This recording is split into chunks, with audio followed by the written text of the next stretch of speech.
We are back in my sewing corner. This is going to be the last project we do in this space before I move. I am back on my gunnesax nonsense. I feel like each year, every other year is a heavy gunnesax making year for me. So I am going to be, I'm going to be making this one. This is Simplicity 5361. I went and found this for probably way too much money after doing my gunnesax rating video because I really like this one and I haven't really tried one of the gunnesax patterns that I actually like. I've done a lot that I had to modify. So I thought it would be fun to actually do one that has the ties and everything. This is going to be my all black gunnesax. I've talked about this before on my channel. I have a just plain black cotton lawn here. And then I also have, let's see, hopefully you can kind of see it has just a little bit more stripe and dimension to it for this cotton lawn. And then I'm going to be using a Bemberg rayon black lining that I didn't grab down for this part. The whole point of the black gunnesax is so that way I can make the focus the trim. The main inspiration is this trim up here at the top. This is some gorgeous silk ribbons from New York, and I have some other colors of it actually. Well, not of this one exactly, but I have like a bunch of trim in this type of colorway that I'm going to be intermixing throughout the piece for just a fun look. This will probably be mostly sitting along the hem. I might put it around the waist, but I think it's a little bit too thick for the waist of a gunnesax, so I think it's gonna mostly stay down around the bottom. This should be a pretty straightforward project. I do need to make the bodice of the gunnesax dress a little bit bigger because I bought a size 12. I couldn't find it in a reasonable price in a size 14. And that I'm gonna just do, I usually just add like that 5/8 inch on the sides, and then I might also add some into the back. So there's not anything that fancy there. So we're just gonna jump straight to me cutting out the material. This is a weird material to film. I always find filming black to be very challenging, so bear with me, and we're just gonna jump right into it. Starting by cutting out this project, I am cutting out the pattern itself. These are single size printed patterns, and this is factory folded, so yes, I have to cut it all out. Once you get into the 70s, you no longer get those die cut patterns, which is always a bummer. 60s, this can happen too, but definitely once you're into the 70s, you're on your own for cutting out your patterns. And now I'm cutting out the fabric. I am going to be doing everything in the slightly striped fabric except for the bodice and one of the ruffles, which is like the second from the bottom ruffle. And this is your reminder that you can support me over on Patreon. I do post on Mondays instead of Fridays, and I always really appreciate that people want to support my work as an artist. Gunnesax patterns are always a marathon of cutting, and here I am cutting out the lining, which is that black Bemberg I mentioned. You can also see I use these little magnets to cut out my patterns and add seam allowance where I need to like make them bigger. In this case, it's on the other side of the scissor, but yes, I do really love this as a tool to easily add seam allowance. First step is going to be getting the front bodice together, so I'm putting some basting stitches for the princess seam in the front. I find this to be the easiest way to get a princess seam the first try with no creases, especially because you know where the seam is going to be, so you can cut a little bit more educatedly. What you see here, this being a thin lawn and a bust seam, every single wrinkle you do is going to show, so it is really good to just take your time easing this in. And then once that's sewn, I'm going to press it open. Pretty easy and straightforward here. I am also going to add in an interfacing. This is a black interfacing actually, which I got exactly for projects like this where you don't want to see any white peek through. I generally prefer to iron these and attach them to the lining for a lot of reasons. One of them being if they bubble or do anything funky, it will only happen on the inside of the garment, which also means I do it on the facings, right? Now I can focus on the trim. I want a little bit of the Clooney trim, I believe is what it's called, up around the neckline. So I am going to stitch that on the right side and the opposite direction of what I want it. And we're going to be basting here. Just in case any stitches show through, they'll be easy to pull on out. And then I am pinning the lining to the cotton. And after stitching that, I am going to pink all the way around. This basically acts like clipping your seams in a certain way. And then I do always love doing a lace trim like this because you can actually kind of yank out the fabric and get a really nice turn and press with a lace because it's way easier to get the fabric to manipulate correctly, especially on such an extreme curve as the sweetheart neckline on this. And in general, I feel a little nervous about the trim going nicely around these curves, so I'm going to take the time to actually press it and ease it and do all of that. There's no loose threads on this that I can pull to kind of like quote unquote gather it or ease it. So we're just gonna do it all by iron, and I haven't ever done this before, so I'm hoping it works well because I do tend to get bubbly ribbons when I do gunny sacks. And even though this trim is fancy, I do have basically perfectly matching thread, so I'm just going to machine stitch it on. Also, in general, ribbon, in my opinion, is fine to machine stitch on. It's only lace that I tend to do by hand. And before I go too much further, I am just putting in my tag into the lining. I keep forgetting to do this on projects and having to put it in by hand later, so I remembered this time to do it before it got a lot more challenging to get it on the lining. After that, I sewed up the side seam. Gunny sacks always kind of does things in this order, which is interesting. Typically, I would have just done the side seams before. I guess it makes it a little bit easier to get the neckline super flat. And then here I am prepping the sleeved lining to eventually be folded inward. I'm just running a 5/8 inch seam allowance, which is the seam allowance for the whole pattern. And I'm going to just turn that inward and iron it and clip it and do all that good stuff. So eventually I can sew it on super easily. I'm also going to do this at the waistline. The first step for this sleeve is just to do a quick double fold turn thing where the cuff is gonna end and like unclip, if that makes sense, button, I guess. And then after that, I am sewing the sleeve sides together, and I'm just going to trim up these. I'm going to be pinking wherever the seams aren't finished and will show. From there, I'm going to put in all of my gathering stitches, both on the sleeve head as well as the cuff. And because I'm a little bit extra, I added some trim that they didn't ask for at the edge of the cuff. I just always love this as a detail. And again, it makes it so much easier to turn things, so why the hell not? And I made the cuffs bigger because my wrists, I guess, are a little chunkier than your teenage girls. So I am just making sure to transfer the markings accordingly. And then I'm gonna pop in the only 2 buttonholes that these sleeves need, / this whole project. You can see I've chosen some really lovely gold and black glass buttons for these cuffs, which you can see me just doing a quick slip stitch down here. And from there, I am just going to sew in the sleeve to the bodice. And here I am just sewing it to that outer bodice layer because remember, I'm gonna use the lining to cover up all of the loose stitching around here. I could not get my lighting to cooperate with me today. This very bright and sunny morning, I am actually going to be sewing together and starting on the skirt. And while you won't really see the seams because it is lined, I'm still gonna pink both the lining and the outer part of the skirt, just so that way it doesn't fray or do anything too weird in the wash. And then I'll press this open and you can see the stripe that is going on here. I like it quite a bit. And it is also at this time that they have me pop in the pocket before doing the side seams. So I'm gonna sew a quick 3/8 seam allowance down this, and then I'll pop them open and go about my life. And if the one thing that I have learned about pockets is the way you press them is so important. I have dresses that I've had for years that I press the pocket in the wrong direction and it still causes problems to this day, even though I've repressed it and washed it so many times. So I'm making sure my pocket is all aligned and good to go here. Then the top of the skirt actually has a tiny bit of gathering. So I am running some gathering stitches where they tell me to. It's very light gathering, but it's gathering nonetheless. So this is a step I must do.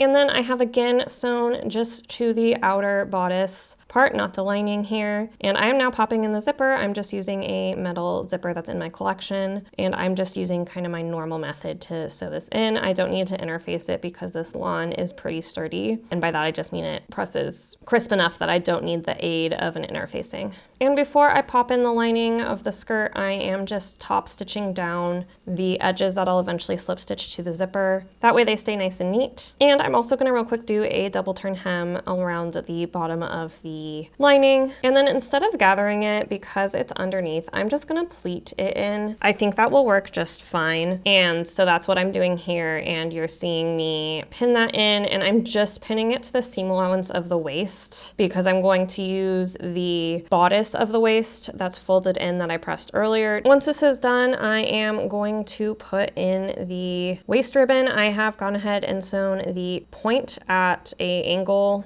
using my machine, and then I'm gonna put that angle that I made in the middle of the like V shape. This is great because I didn't get the best V shape from my sewing the waist to the bodice, so the fact that I can just kind of fake it and make it a little crisper with ribbon is fantastic. And I'm again going to pre-pin my ribbon as well as do some ironing to make sure everything is going to be eased correctly, since there is technically the tiniest bit of curve here. I am then doing a slip stitch of the lining to the waist as well as down around the zipper, so that way the lining is seamless and you don't get to touch any of my awful raw edges here. This is pretty close to the dress that I made for Pride in the way I actually did the lining there too. And I'm lucky enough to have enough of the waist ribbon left over to do the cuff edges with, which I'm so glad. I wanted this to be such a celebration of old vintage / antique ribbon. So I wanted to use lots of different types, but I wanted to incorporate them throughout the piece enough that they didn't feel too mismatched. We're getting down to the last part of the dress, the ruffles. So I have sewn both tiers of the ruffles together so they both form a big circle. And in case you've noticed that I've changed location, I am now sewing on my dining room table because I've already moved my whole sewing room, but I continue nonetheless, and honestly it's just a different table. It's even in the same room, just a different space. I can calm down. And here I'm putting in a double turn hem onto the very bottom ruffle. I ran all my gathering stitches off camera, but I ran them the same way I ran the top of the skirt when I put it into the bodice. Here I'm just matching all my notches, making sure I get my gathers super even. I did have to do some rigged math here to make sure I didn't not have enough ribbon of the skinnier ribbon, so I had to cut the ruffle that is the solid black down just a little bit, which does make for some weird math later.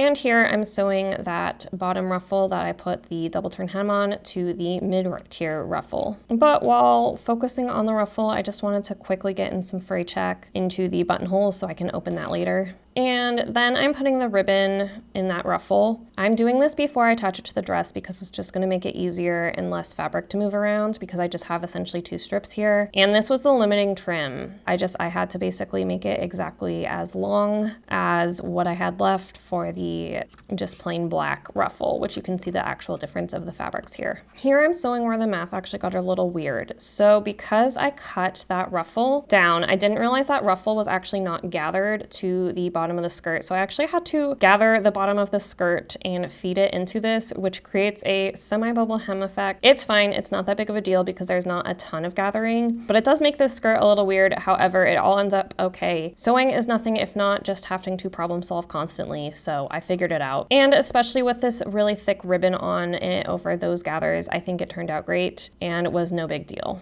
From that, I'm in my very last step of lacing in that front lacing that I am such a big fan of. This always takes a lot longer than I think it's going to because it's just a bit tedious. But with this done, I am now ready for the reveal, and I hope you really enjoy this look.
All right, we've made it to the reveal. I don't know if you can tell, I am in the new setup, sort of. I haven't figured out my decorations and where everything belongs, so I've just kind of set things randomly around this house. With that, we are going to go through my normal things, which is the cost breakdown, final project thoughts, and hope help segment. So that is what we're up to today. It's kind of business as usual, even though everything feels new. We're gonna see how the audio does here. I have had a bit of a fussy time with audio in this place. It's a lot bigger and I don't have all my artwork up, so it's pretty echoey. So we're gonna see how the audio goes. But I do have my spreadsheet right here with all the numbers for this dress. This dress was expensive, I guess, like full disclaimer, for a lot of different reasons, which I'll talk through as we go through the budget. Fabric wise, despite the fact I used almost 6 yards, not too bad. And that's because those black cottons I got at a like kind of more discount fabric shop. I only spent $49.40 on all of my fabric for this project. Notions wise is where we start to quickly get expensive. I spent $7.92 on all of my like thread, zippers, buttons, labels, interfacing, stuff like that.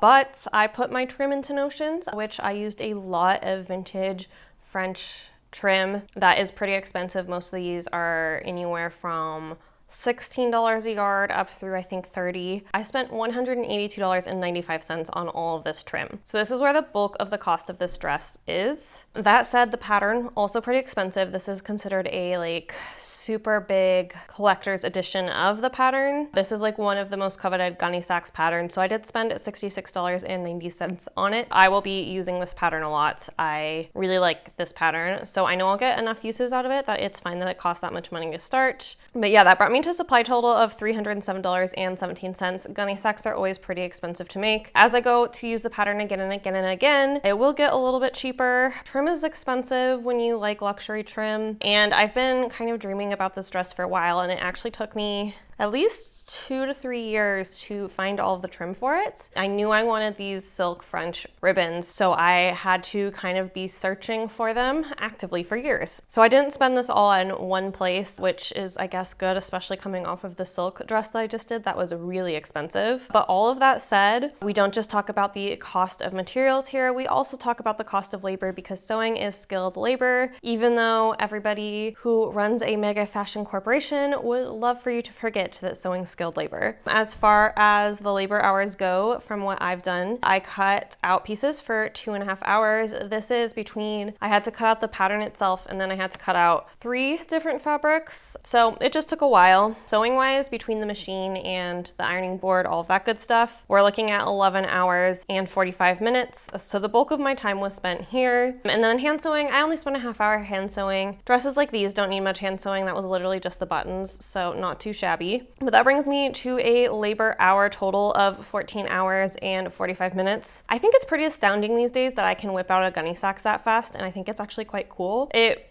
is always a fast process if I'm using a trim that I can machine sew. The 1970s definitely get a little bit more machine oriented when it comes to their patterns. But here, we talk about labor, we talk about time, and we talk about living wage, because again, sewing is skilled labor, but even if your labor is not skilled, you wouldn't get paid for your labor if it didn't provide value for the people above. So I am talking about a living wage. Here in Seattle, where I live, a living wage is $51 an hour. Pretty high cost of living here. However, I recently did a video where I talked about LA's cost of living, which is one of our big manufacturing hubs here in the States, and it wasn't that much cheaper. A living wage on my channel means you are not just like getting by, you have money to be in the middle class, essentially. Because if you're working 40 hours a week, I don't see why you shouldn't be able to achieve not even a super comfortable living, but a life that is enjoyable and not fighting for your life financially. I am multiplying that $51 by 14 hours and 45 minutes, which brings me to a labor total of $752.25. This dress got pretty pricey because when you add that up with the $300+ I spent on supplies, I would have to sell this for $1,059.42. So that's a lot of money. Gunnesaxes are a lot of money. In general, I have seen gunnesaxes get that high, although I don't think this one would technically net that, even though I will say, which I'll talk about this in the project wrap up, this is much higher quality than any gunny sacks I have worn. Garments used to cost a lot of money, and they're one of the only things that have gone down in price, and that has been at garment laborers suffering. That's just something I always want to make sure to talk about, the cost of labor, when I am talking about clothing and sewing, because one of the reasons I learned to sew was so that way I could have things that I wanted that were either out of my budget, because I will say spending $300 on a dress with this fine of materials, you're going to be spending more if you're going to be buying it out in the world, because I used all natural materials. But yeah, this dress for me, definitely worth the money. And here she is in all her glory. I am really digging this lighting in the new place. But here is the project. So I talked about this being higher quality than a lot of actual gunny sacks makes, and the quality of materials is one thing. Gunny sacks tends to use acetate in their lining. This is a Bemberg rayon, so it's going to be a little bit more breathable. The other thing is gunny sacks uses cheap polyester ribbon. This is all silk, fine woven ribbon. That alone puts you into a higher. This is also completely cotton. Gunny sacks is sometimes polyester, sometimes a polyester blend, and sometimes a cotton. So that varies kind of in quality, although I will say this is higher quality cotton than what I find in most gunny sacks. And the last special touch is the glass buttons that I put on here. So this is overall a lot more elevated material-wise than the actual gunny sacks of the time were. I will also say my construction, which I think this is the first time I can say is better than the gunny sacks era as well. I made sure this is completely lined, and like everything's just right about this, and it's really high quality sewing. When you look at gunny sacks dresses, you'll often notice they used longer stitches because they can then stitch things faster, which is a show of cheaper manufacturing. You'll catch just kind of a lot of basting lines on lace and stuff in gunny sacks that don't look great. I love my gunny sacks collection. I love those dresses, but I would never say those are like the highest quality made. They were made for teenagers. They weren't made to like necessarily last forever or be the highest quality, but I do always find that really interesting. Yeah, like I said, I think I did a just beautiful job with this project. The only thing that went funky was the fact that I had cut that length off of this middle section, so I had to gather the top and the bottom into it, which a little funky, but I actually think visually it turned out okay. I don't think it's super noticeable or it changes the dress super meaningfully. Ideally it wouldn't have happened, but it did. So here we are, right? I love this dress. This is by far my favorite gunny sacks pattern that I've ever made up. I do think there's just something about this classic sweetheart neckline that looks better. On the next iteration of this, I do think I'm going to raise the bust point a little bit to fit mine a little bit better, and then I am going to figure out something in the back. I think I maybe need to take, gunny sacks doesn't have you take any like darts here, and it might need a dart back here to just kind of ease in that looseness for your shoulder blades to move around in. Like I said, quite pleased with this. I think it turned out great, and I will be using this pattern again and again. This is definitely the pattern, and I really hope Simplicity will release this pattern or re-release it, because to me, the sweetheart neckline, the double stacked ruffles, the sleeves, just everything is what a gunny sacks is. So yes, fingers crossed / everybody send them emails. I don't know. But yeah, with that wraps up my thoughts on this project, and we are heading over into Hope Helps. Hope Helps this week is all about moving. Moving is an exhausting, terrible process. I hadn't done it in 5 years and I forgot how awful it is. I used to move almost every year and I don't know how I did it. I have, worked really hard to build community around me, and I found no shortage of help. I kind of like a slow move for my autism. It helps me adjust to change better if I have a lot of change in my environment that I am living in, and then can move in and have a space feel like mine, which is kind of where we're at today. So I've been moving a lot of stuff, and I've had a lot of friends help over the weeks with various things, whether it's helping me block Spooky from being able to escape, or helping me move heavy furniture I bought off of Facebook Marketplace. I had a fight with a dresser. That's what, oh, this bruise has healed. That's great news. Actually, you can still kind of see it. But I have bruises up my arms from bracing my body against this really heavy, probably like 150-pound dresser. I had friends who went down and out to the burbs with me to go pick up furniture. Like, I've just had so much help, so much support, and like everybody's offered help. And I feel like what I hear a lot is as you get older, less people want to help you move, and I have very much found the opposite experience for me because of the community I've built. While not everybody is able to sacrifice the bodies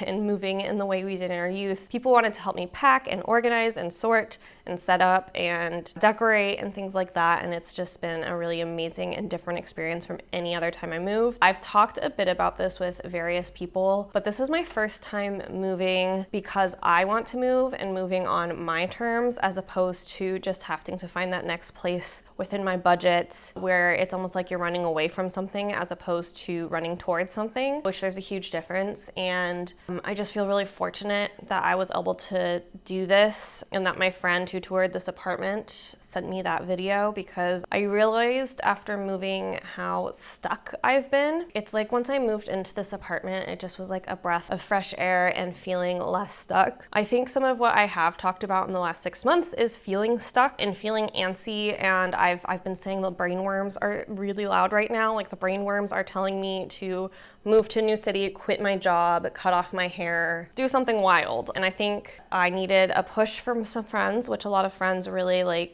talked me into moving in a really positive way. It's also great that not only do I have friends that are willing to help me move, but I have friends who are willing to challenge my thought patterns that get me so stuck. And I think there is nothing like community care that challenges you, because it is important that the people around you challenge you and hold you accountable. And I did feel like my friends really were like, you need to move. I mean, they all saw the state of my last apartment. It was getting a little bit crowded with all of my fabric and sewing supplies and stuff. Wow, there's a lot more visible viewing in this new window. I've made eye contact with like 4 people during filming. So we're gonna figure that out.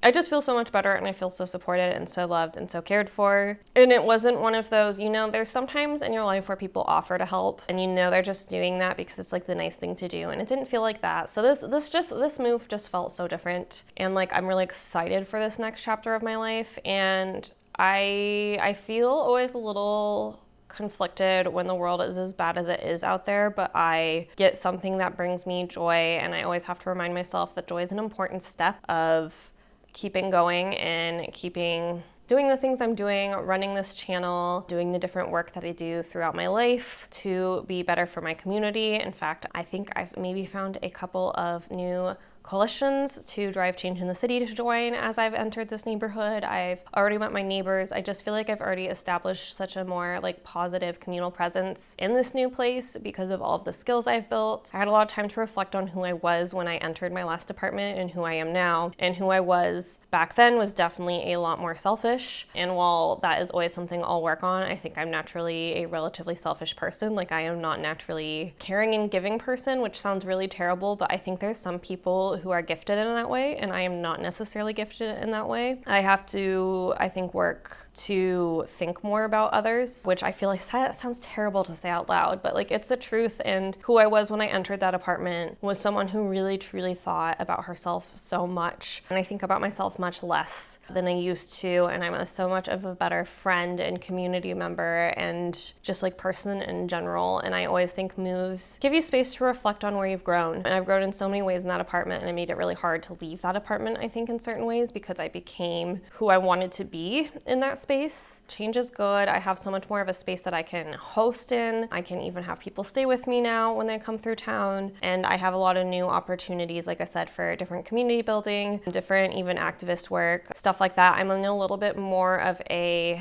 active neighborhood when it comes to stuff like that, like pushing for change on city council and stuff. So I'm really excited about all of that. I see so much potential in my new location, and I just feel so fortunate across the board, also knowing that I also worked hard to have this opportunity. But yeah, I guess with that, I'm going to just wrap this video up. I hope you enjoyed it. I can't wait to sew for you in the new space. A reminder that I am taking July mostly off. I am technically posting on the 31st, so I will be back in July, but at the very, very end, I will come back with a new sewing video. You'll get to see my sewing space, although I don't know once I sew in there if it will be all the way set up yet. I mean, I don't know what all the way even looks like, honestly, because since I'm sourcing most of my furniture secondhand, I am on Facebook Marketplace, I am on all the consignment shops, I am on all of the thrift stores. Like I am just looking everywhere right now. And so with all of that in mind, it will take a little bit, I think, for me to fully have my sewing space the way I want, but I'm feeling really good about everything. So yeah, I will be back. I think I'm gonna start with a pretty simple, straightforward sewing project right off the bat, so that way I can learn sewing in my new space with something that is pretty easy. So stay tuned for that. That will come on July 31st. And until then, I hope you take care of yourself, take care of others in your life, and find little spots of joy in what is a very tough political climate right now. Bye.